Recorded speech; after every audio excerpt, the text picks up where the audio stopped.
चनियोट में हुकूमत की जानिब से बिला जवाब सेल्स टैक्स के खिलाफ फर्नीचर बचाओ तहरीक की एहतजाजी रैली और मुजाहिरा। फर्नीचर की मार्केटें और दीगर कारोबारी मराकज मुकम्मल बंद।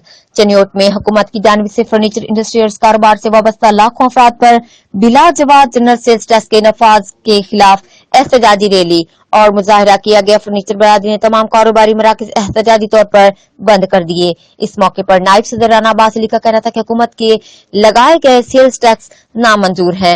हुकूमत की जानिब से बिला जवाब सेल्स टैक्स आयद करने के फैसले को मुसरत करते हैं। 1 लाख पर 17,000 रुपए टैक्स लगाना जुल्म है, जिससे चनियोट के 60% तबका जो कि सनत से वाबस्ता लाखों अफराद है, इनका माशी कत्ल होगा और चनियोट में ये कारोबार मुकम्मल तौर पर ठप हो जाएगा। जिस पर राना अब्बास अली और मुकर्ररीन ने वजीर आजम इमरान खान, चेयरमैन FBR और दीगर मुतल्लिका अरबाब इख्तियार से मुतालबा किया है कि सेल्स टैक्स के नफाज के फैसले को खत्म किया जाए। रिपोर्ट मेहर सुहेल, ब्यूरो चीफ, जियो एक्सप्रेस न्यूज, चनियोट।